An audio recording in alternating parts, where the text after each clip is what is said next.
Welcome to the commentary booth, where we watch and you guessed it, commentate on the week that was in movies and TV. I'm your host and play-by-play commentator Jamie Apps, and each week I'm joined by a rotating cast of colour commentators to help you find your next viewing treat.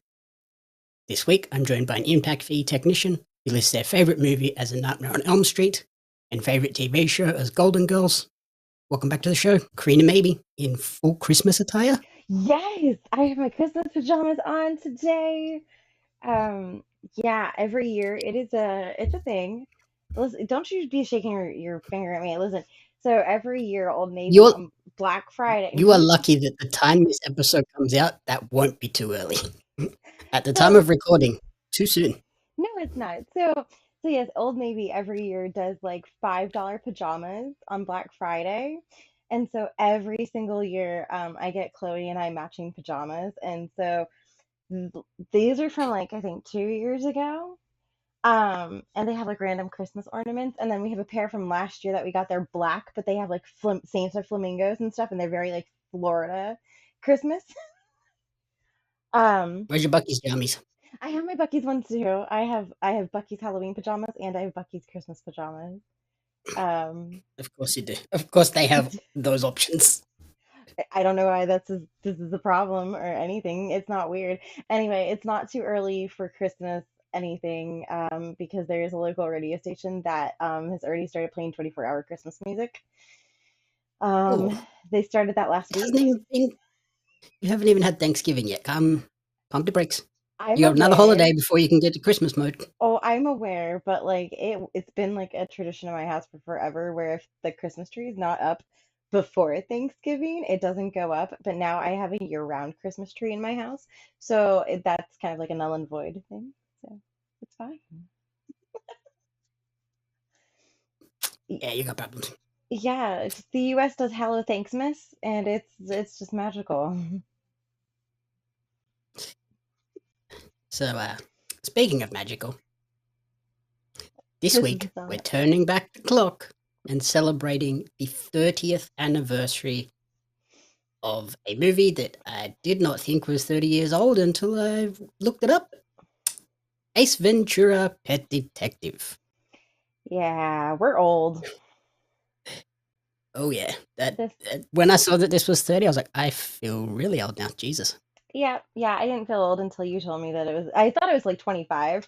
I did not realize it was 30, and I was like, I wow, didn't we're even think it fucking was that old. old. I was like, it's like maybe 20. I was like, wow, we're really fucking old over here. Like, there's so many movies having celebrations of anniversaries that I did not realize were that old. So yeah, as we go down this deep dive rabbit hole of like anniversary movies, I'm just like, there's no way. Oh yeah, we got some good ones planned for next year, being 2025. We penciled in a lot of 25-year anniversaries and Mm-hmm. one or two 50th anniversaries, which is Yes, wild. that'll be When so I much saw the two fun. movies that we picked for that, I was like, oh my goodness. I'm so excited. I like Uh, this retro these retro episodes. I feel like that's what the series could be called, like retro. so Ace Ventura follows an eccentric, offbeat private detective in your neck of the woods, Miami. He is known for rescuing tame or captive animals. And then, despite his struggles and constant mockery by the Miami Police Department, Ace is tasked with finding and re sort of rehoming the Miami Dolphins mascot, which is a bottlenose dolphin, Snowflake, just weeks before the Super Bowl. Uh, also stars Jim Carrey as Ace Ventura in the one of his more iconic roles, I think. Yeah. And then also has Courtney Cox as the Miami Dolphins publicist. Dan Marino, Random. football icon, makes a appearance as himself. Yep. And then the other sort of really pivotal character in this, Mary Sean Young as Lieutenant Lois Einhorn, aka Ray Finkel. Mm-hmm. Major spoiler if you haven't watched this 30-year-old movie. Um, what is your history with Ace Ventura, and then what did you think about it on rewatching before we I, dig into it deeply? I have a very big love-hate relationship with Jim Carrey. He's not one of my favorite people in the world. I know, I get a lot of hate for it. It's the same thing when I tell you that I'm not a big fan of Will Ferrell outside of SNL. It's just one of those things. I have the same issue with Adam Sandler too. I can take them in small doses.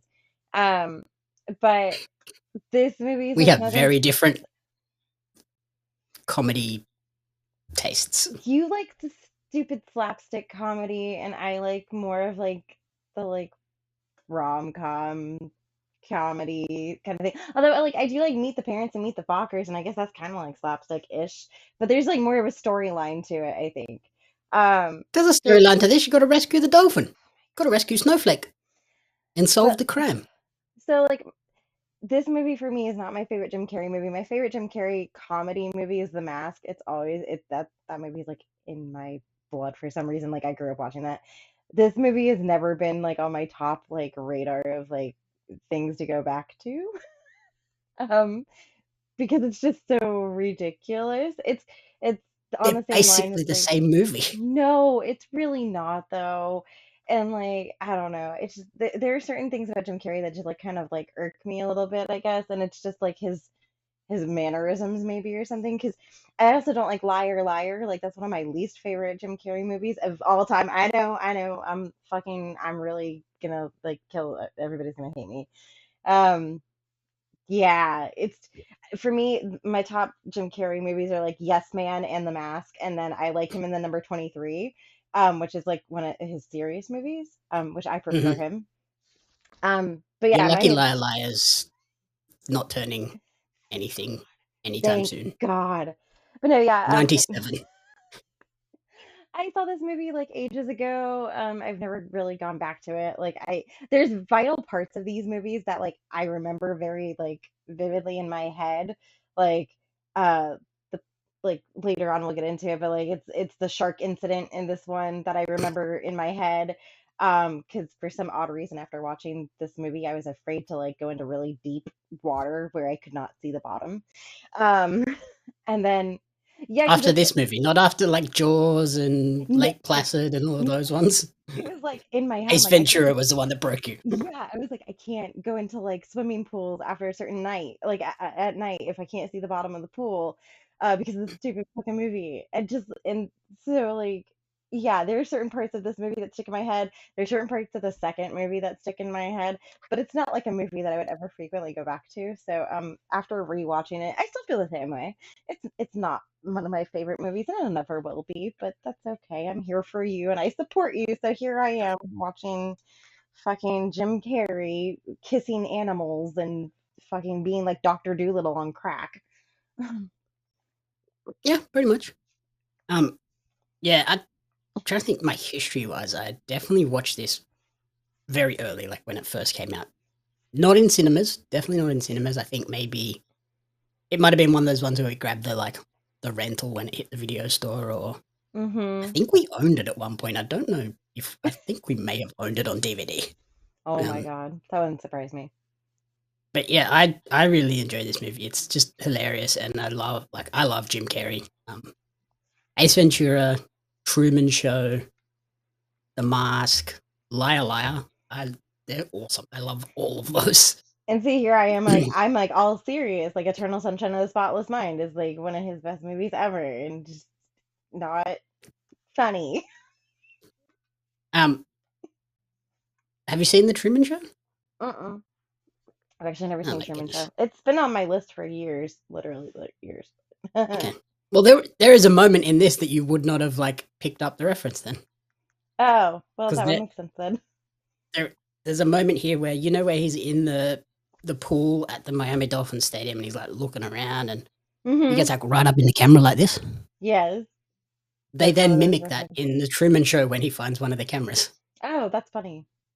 That He is does the same very thing. So interesting. they carry through, and I think what makes this movie so special is they basically let Jim have sort of a lot of creative freedom in how he portrayed the character. They even reworked the character from what the original script was when he signed on, because he sort of had opinions on it, and they're like, oh yeah, that actually makes more sense, because like the original plan was for Ace to just be a bumbling idiot that just like is not good at his job and just like somehow like stumbles into solving the cases. Yeah.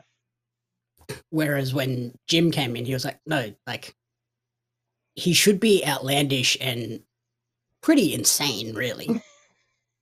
It's like But completely unhinged. he should be good at his job. Otherwise, he wouldn't get away with that sort of shit. Yeah. Like people would just not hire him if that was the case. But Mm-hmm. he's good at his job. And like we see that in the opening scene when he rescues The the little stolen puppy dog. Although there is an error in that scene. What? When he puts the, like, he snatches up the dog and he puts the fake dog down. Mm-hmm. When we pan back to seeing the dog, where that fake dog is sitting, Mm-hmm. it would have been impossible for him to put that dog there and then have the door close, Yes. because the door would have hit it because it was Boink. against that wall. Yeah.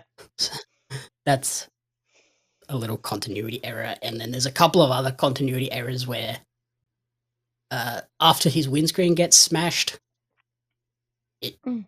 should be smashed throughout the rest of the movie, but there's a couple of scenes like where it's not broken.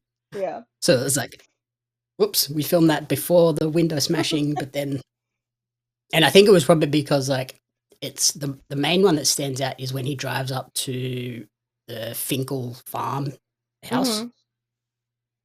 The windscreen isn't smashed. Yeah. And I suspect that is probably because they had to drive the car on a public road. Yeah. So they That would be... couldn't do that with a smashed windscreen. So they did film that early before the window got smashed, and then forgot to like post produce Yeah. and add some shatter effect to the glass. I feel like back in the 90s, like no one really thought of that all the way through, probably. It was kind of just like a, oh, hey, like we kind of forgot about this. Yep. After. So it's funny. And then like as well with the Ace Ventura character and like the portrayal, that hairstyle is so iconic, and like the look of Ace Ventura is still to this day like one of the most iconic characters. Like you give someone that hairstyle and put a Hawaiian shirt on, You instantly. everybody just goes, oh, Ace Ventura. Yeah. There's There's a no like, bunch of them. there's no like, oh, you dress up as that for Halloween. People are not going to be like, who are you? What are you? Right. What's your costume? Like, it's the most It's simple costume. It's known. just big goofy hair and then a Hawaiian shirt. Good to go. Yeah. And if you want to get fancy, just chuck a blazer on. It's true. Full Ace Ventura fancy mode. Yeah. I mean, there's like so many, like to be fair, like this movie does have like a lot of iconic scenes in it. As far as the wardrobe is And concerned. and lines. Yeah, and lines. But I remember distinctly, I when I worked at Disney, and I did ticketing there, they do a Halloween party, in at the Magic Kingdom, and it's for everybody. And there was a guy who was dressed up, and I knew exactly who he was. Nobody else could fucking figure it out. And he was Ace Ventura, but he had the tutu on and like the mental patient like outfit on, and he walked in and bought a ticket for me because he like got to the front of the line and he didn't know who to go to. There's a bunch of us that had our windows open, and I was like, "It's Ace Ventura," and he goes, "I'm coming to you." I was like, "Go for it, let's go." But yeah, it was just really funny. So to know that people still like are actively like portraying Ace Ventura at parties and for Halloween, it's you can see how much of an impact it had on people like our age, like our generation specifically, probably. Mm-hmm. Yep. Yeah, like it's such an easy costume too. You just It go really buy a is. Hawaiian shirt, good to go. Get a Totally. goofy wig, sweet as. Go down If to you've got long Bucky's. hair, even better. You can just do it yourself. You can go to Bucky's and get yourself a Bucky's Hawaiian shirt, and then it'll be even better. Mm-hmm. And like, yeah, some of the like iconic lines. I love the when his window gets smashed after rescuing that dog at the beginning. He looks in the side mirror and goes, "Warning, assholes are closer than they appear." And then La who? Sir. Can't. I can't. Alrighty then. Jesus Christmas. That's not a fish, it's a mammal. And then goes ahead and explains the difference between a porpoise and a bottlenose dolphin. Yep. There's just so many different things in this. I also love the like a glove. If I never have to hear these lines from you ever again, it'll be too soon. I just want you to know that. If I wasn't trying to talk into a microphone, I would also, excuse me, I must ask you a question.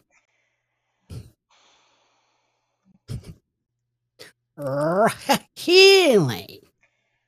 Why are you broken today? Because you're like you start talking about Ace Ventura and you just become broken. I have exorcised the demons. Are you done? Are you done now? The laces were out. Nope. You're not done. Damn. So yeah, there are a bunch of my favorite like lines from this movie, and just randomly drop them here and there. We know. You're gonna just randomly be dropping them all the time now, especially because it's been like you've been reminded of them, so now it's just gonna be like a daily occurrence probably with you. Lord, give me strength. Yeah, I definitely use alrighty then and like a glove pretty regularly. Yes, yes, you do. And his other one that I wrote down. If I'm not back in 5 minutes, just wait longer. Yep, sounds about right. Are you a trading card collector or a fan of Australian pro wrestling? If so, you're not going to want to miss out on the limited edition Australian wrestling cards.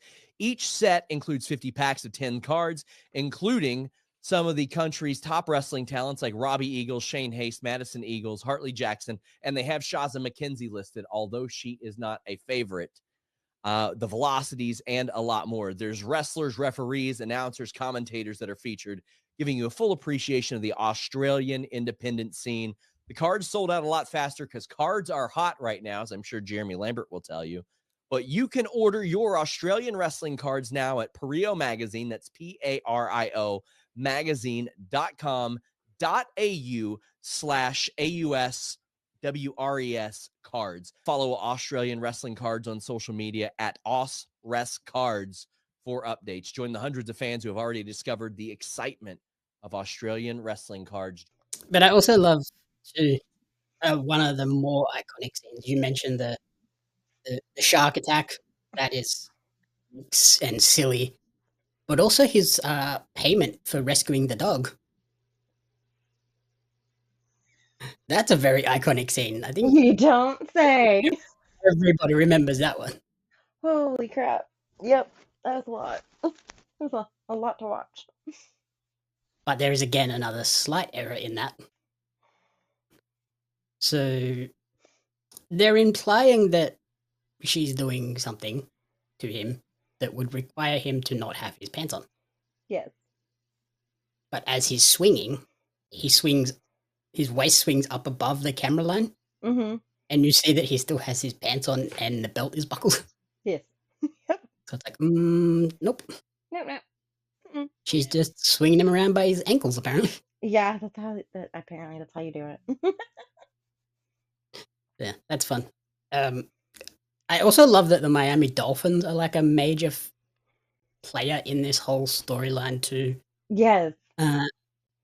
Although this is back when the Dolphins were good and would make the Super Bowl quite regularly. Not so much anymore. Yeah, they don't do so hot. See, this is why I don't watch football because, like, we don't have a lot of good teams. Like, we have the Bucks, and that's probably about it for like NHL as far as good because let's just face it, the Jaguars suck too. Like, we would like them to Jaguars' do better. offensive line is the problem, and the coordinators. Yeah, I just feel like Florida's probably not really meant to do professional sports. Like, we have a lot of decent like college teams from what I've been told.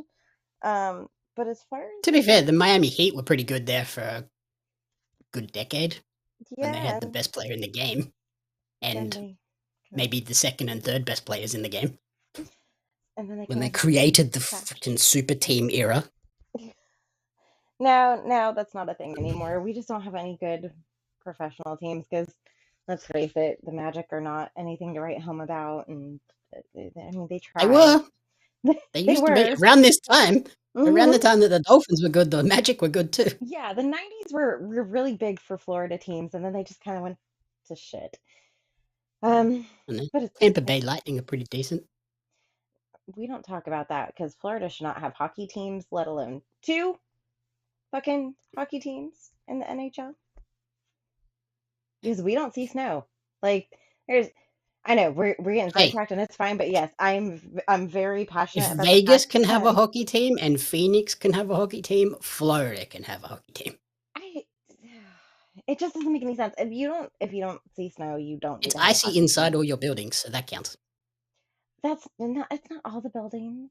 I mean, my building, like at work, dude, it's like an icicle in my job, but there are some buildings that are not that cold. That's a lie. Every public building I went to in Orlando is icy cold. Private residences, maybe different story, but public business, bring a jacket. It's hot outside, but it is true. Everywhere you Not go in that Florida, for the goddamn most hot. part, if you're going someplace in Florida, everybody's got has like a hoodie with them throughout the whole year. Like I keep one in my car all year round, just because you never know when you're going to need a hoodie. Yeah, like just bump the temperature in the stores up a couple of degrees and we'll be all good. Nah. No. Uh, yeah, no. One of the other cameos I really enjoyed in this too was Ace's landlord. Mm-hmm. Is the actor is Mark Margolis. Mm-hmm. Do you recognize him from anything? He's been in a bunch of shit. Hector Salamanca from Breaking Bad was the one that Yes. immediately jumped to mind for me. Yeah, he's been in a bunch of shit, I feel like. He's always like in those like roles where they're just kind of like side supporting like random people that are important but not super important. I don't know, he's pretty important in Breaking Bad. You know what I mean. You know what I mean. In this one, he's in it for like all of 30 seconds and Yeah. somehow can't smell all of those animals in Ace's apartment. They have a good system. I will say that he's got a really good system for all of his animals hiding everywhere. Yeah, it's all well and good for them to hide. You would still smell them. I mean, yeah, that's true. You might not be able to see them, but you'd be like, it smells funky in here. Yeah, because like I can tell right away, like when the dog needs a bath, because you can just like the smell just goes off wonky.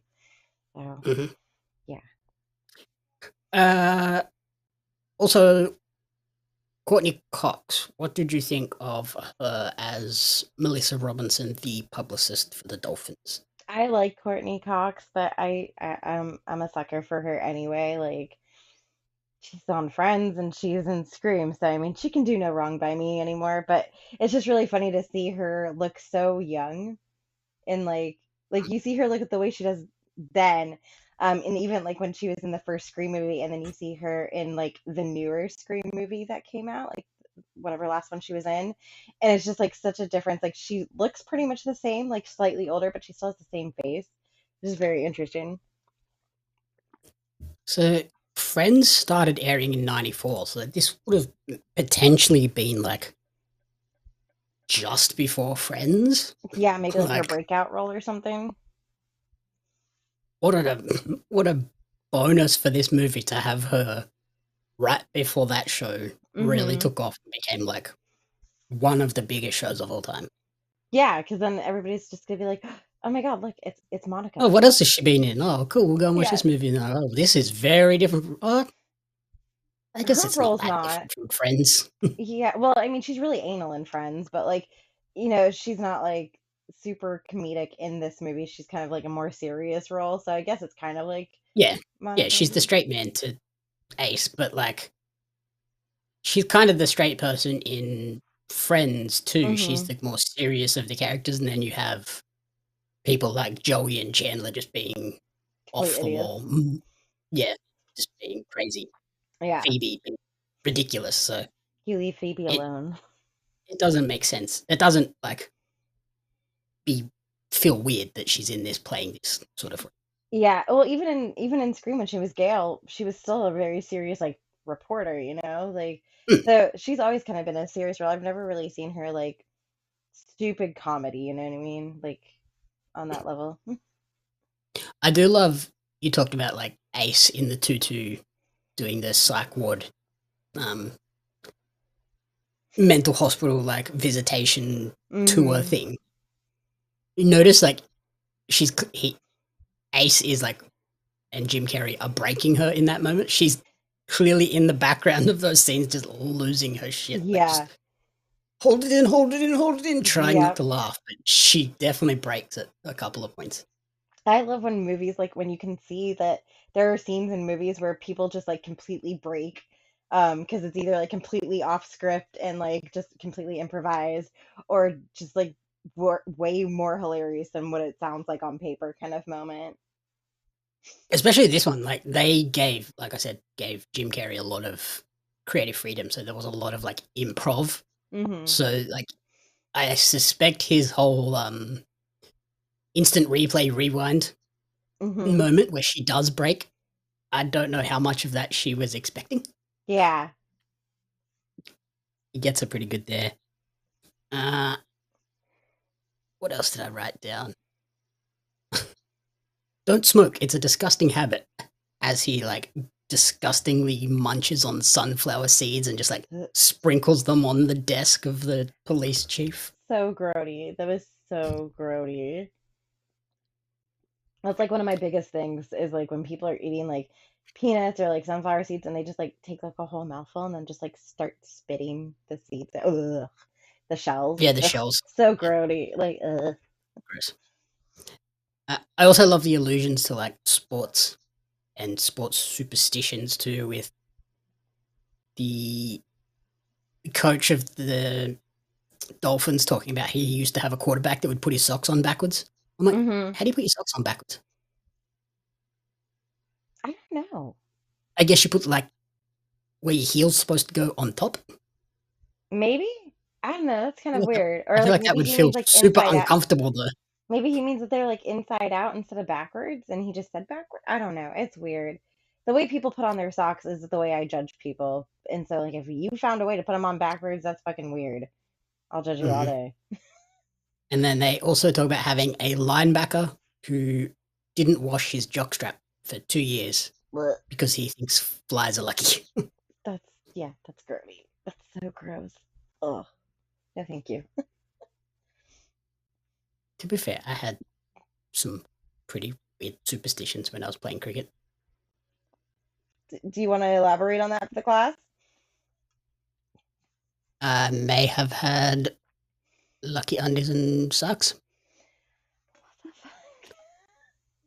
I still washed them. They were just I had to wear those ones. That's so weird. And then I had to put my socks and shoes on in a very specific order. And when I was batting, everything had to be in a specific order. Right pad, left glove, right glove, helmet. The fuck?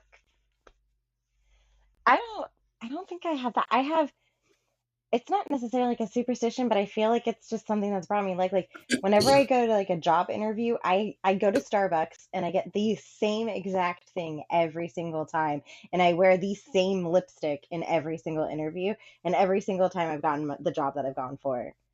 So I've just decided that That's how it starts. That's how it starts. One good thing, and then it's like, ah, shit. It's like every single time I went for my Disney interview and I got my same fucking drink and food from Starbucks and I wore the same lipstick and I was like, all right, next interview, same thing. And then now my current job, same thing. I'm like, it's got a thing. Like every time I need to do something good, that's what I'm gonna do. Yep. That's how my lucky undies started. Wore them, had a good game. Wore them next week, had a good game. It was like, oh great, now I'm just gonna wear these all the time. Yeah, but I don't have that like with any clothing article. Like that is so weird to me. Like a clothing article that you're just like, that's my lucky jacket right there. Or, like that's my lucky pair of socks. Like that is so strange. Mm-hmm. And then I had to have my sweatband in this exact spot. Oh my god. And I would constantly be like fiddling with it so it was in the right spot. You would. So, the computer hacker I thought was quite funny in this with his 2 pairs of glasses. And it's a major sign of like when this movie was produced because the hacking looks so ridiculous and silly. It's like and it's just like It's kind of like, oh, when we watched Die Hard last night, and when they were hacking the computer system, and the guy's like sitting there like on the computers, and it's like doop doop doop, doop, and you just like see everything like going perfectly the way they want it to, but it's like, he's only hitting the same like buttons, and he's not even really typing on them. He's just like smashing them. Um, a couple of other things that really stand out as real big signs of the time of when this was made. The giant mobile phones throughout the movie, I love it. the brick phones. We kind of get a very early reference to CTE when Dan Marino says he cannot remember Ray Finkel because he's been hit in the head too many Yep. times. I'm like, Yep, yep. oh, that's awkward. Mm. And then probably the biggest thing, though, that's a major sign of the times and how people reacted is the revelation of the bad guy Yes. being, I guess, like trans or just like cross-dressing to hide their identity Yes. as Lieutenant Einhorn, aka former Dolphins kicker Ray Finkel. Yep. Yeah, the reactions on this by the people around Einhorn and Finkel, whether it's Ace when he realizes that when Einhorn made a move on him in her office Mm-hmm. and that wasn't her gun pressing against his leg. Yep. He's not too pleased and kind of grossed out by that. And then Yep. when all of the other police find out that Einhorn is not a woman and is actually Ray Finkel with his bits and pieces tucked between his legs, Mm-hmm. they're all like grossed out and vomiting and all sorts of stuff. It's like, that is very sort of early 90s. You could not make this now. No, and I feel like honestly, it's almost like those scenes of this movie have not aged well, probably now. Like the movie, it's dated, it's very dated, and you can tell, but I feel like there are very much controversial portions of this film now that are even more controversial with the execution of them on screen versus if they were to try and do it now. So yeah, I feel like it's just kind of one of those things that are kind of uncomfortable nowadays to watch and be like, oh, it's kind of cringe the way that they portrayed it on screen. Yeah, like I'm not upset by it, but I can Mm-mm. see like how some people would be, but like it's, you got to look at it. It's a 1994 movie Right. or 96 movie. Must be 96. It's the 30th anniversary, Jamie. Yeah, 94. I don't even know what 94. day it is. Good Lord in heaven. And you say I'm getting Yeah, old. Fuck me. it's a 1994 movie. You can't expect it to like. I think you could look at anything from 1994. Like, there's probably episodes of Friends where you're like, oh, that's There's that episodes don't of like like age even well, more and that was current like the shows. most tame show of all time. Yeah, there's episodes of more current shows that I'm just like, how the fuck do they get away with that kind of shit? Like, that's cringe. Um, but again, it's when they were filmed, like from the 90s to the early 2000s. So many things have changed, and cultures have changed, and societies, like outlook on everything. So yeah, for the time that it was filmed, it wasn't super weird or like frowned upon, but nowadays the way that it was portrayed was not in the best taste. We'll put it that way. Yeah, yeah. So like, I still find it, looking at it through the 90s lens and like with Hmm. that nostalgia bent, like I still find this movie absolutely hilarious. But I Yeah, could see how, absolutely tell that yes, this would be very offensive to some people. yeah, So it's just like, maybe keep that in mind if you haven't seen it and you're going into this. Like, if that's like trans issues and trans uh, portrayals and stuff like that is something that like kind of upsets you, yeah. this is not the movie for you at all. Mm-mm. But so the movie was produced with a $15 million budget, has gone on to make $107.2 million, which, given that it doesn't age too well, Yeah. it's not all that surprising that as of March of 2021, a sequel was in development by Amazon Studios with the screenwriters from Sonic the Hedgehog attached to it. So, like, I think there is potential for them to bring the series back Mm-hmm. and bring it into a modern age where it isn't going to offend people. Yeah.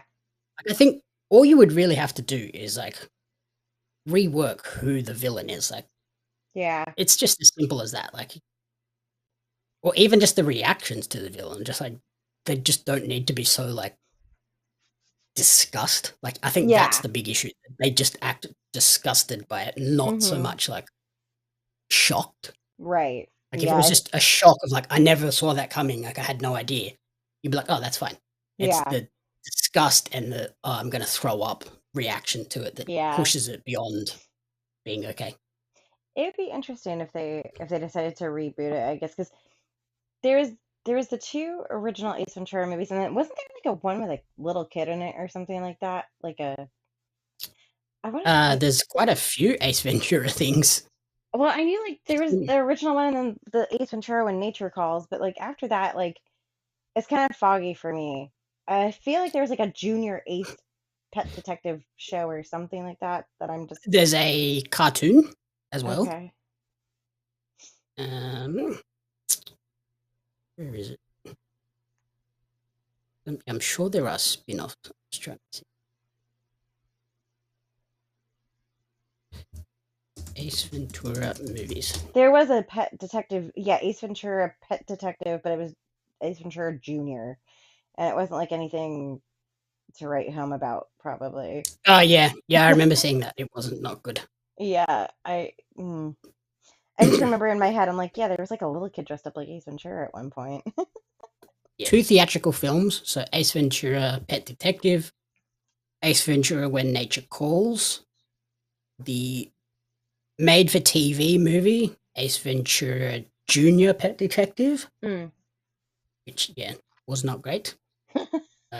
Like we said, there is the untitled Ace Ventura film in development, and then I'm pretty sure there was, Ace Ventura Pet Detective, the television animated series, which ran for 3 seasons, 2 of them on CBS, 1 on Nickelodeon.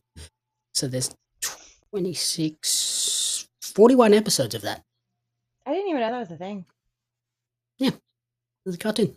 Was it like a 90s cartoon? It was, 90.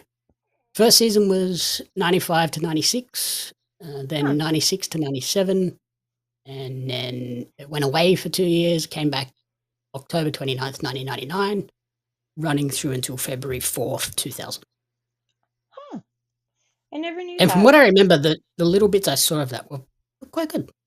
That's interesting. Yeah, I never knew that there was like a show for it. Now I'm kind of sad that I did not know that. Huh. To be a 90s kid. But the responses don't do great throughout. So even this one, the Metacritic for Ace Ventura Pet Detective was only 37 out of 100, based on 14 reviews. Ace Ventura When Nature Calls had a higher Metacritic at 45 out of 100, but a lower Rotten Tomatoes rating of 31% versus 48%. But it had about half as many reviews. I don't ever need to see the second one again, so we can just skip that episode when that anniversary comes along. And I imagine Ace Ventura Jr. probably didn't do great. I think it had like a 2.1 on IMDb. But I'm pretty sure the TV show was quite well received, from what I remember.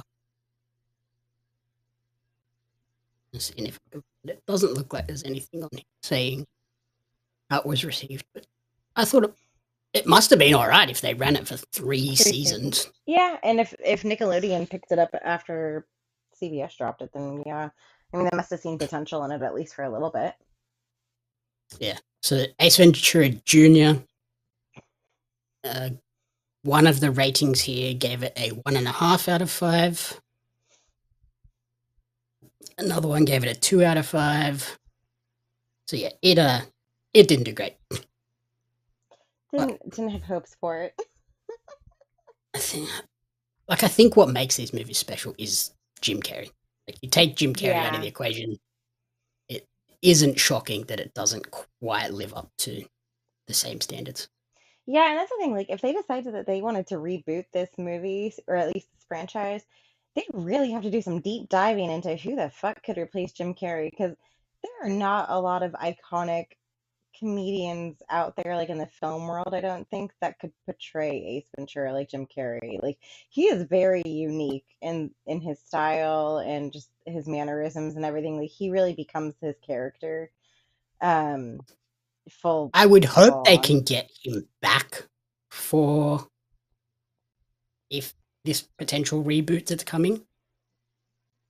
Yeah, to like really, he's much older now, but it's obviously going to be a much like they can portray it as a much older, like wiser Ace Ventura, I guess. But or like pull him out of like retirement, like go on like a storyline of like how he was a retired pet detective, and like there's like one big case that's got to be done, and they've got to bring him in and out of retirement or something. Yeah, I guess if it's not him, Will Ferrell is probably the other logical choice, or Sacha Baron Cohen, maybe. Maybe. I don't know. It'd be I really can't think of any other like younger comedians that would fit. Yeah, it'd be really hard to try and replace him. Yeah, maybe Seth Rogen. Maybe Seth Rogen could But then be he's potential. probably not much older younger anyway. No, there'd have to be like somebody like really like coming up and coming, I guess. I don't know. Jonah Hill, or Michael Cera. Michael Cera would probably be okay. Michael Cera would be all right, I think. That wouldn't be so bad. He's a bit of a weird, wacky kid. I mean, they'll just hire you. Dude, what if they did like an Australian version of Ace Ventura? And like just blend Ace Ventura with Steve Irwin. I'm just saying, like, if Ace Ventura went to like the Outback, it would be like Ace Ventura meets like Crocodile Dundee meets Steve Irwin. It would be fantastic. And then we could just get a bunch of locals like you and like your motley crew of ridiculousness. That'd be fantastic. Ace Ventura goes walkabout. I will send you guys some fucking Hawaiian shirts, and it'll be great. Goofball. So as we close out the episode, celebrating 30 years of this movie, still wild, what would you rate Ace Ventura: Pet Detective out of 5? Do you want me to be nice, or you want me to be honest? Of course, honest. I know you hate it. I'll give this movie like a 2. It's not a 1. That is not a 1. It's like a high 2, okay? It's bordering a 3, but not quite there at a 3, because it's kind of just like there are more parts of it that are annoying for me than they are entertaining. So, yeah. But I like all the I can see that. The co-stars on set are good. Even when they're being little creepers? Listen, okay? Just leave all the fact that there's trash pandas in the movie is just enough for me to be happy about it, okay? I love the little trash pandas. Yeah, so I would give this a 3. It's in that like mindless midweek viewing. Like, if you just want like a silly, fun, nostalgic movie to chuck on, and like Jackson would say, just go full brain rot mode. Just let your brain just switch off. Yeah. This is the movie for you. Yeah, absolutely. Alrighty. Thank you everyone for listening to the commentary booth. If you enjoyed the show, please remember to rate, review, and subscribe on podcast services and YouTube. You can follow Corrina on Instagram at Miss Corrina Renee. And you can follow me on social media at Jamie Apps Media and at Barrier Magazine. The Commentary Booth is a fan-funded production of Jamie Apps Media. You can support the podcast alongside our magazine, Barrier Magazine, on Patreon at patreon.com/Jamie Apps Media. The following people supported at the publisher level or higher, and you cannot fathom how incredibly appreciative we are for their support.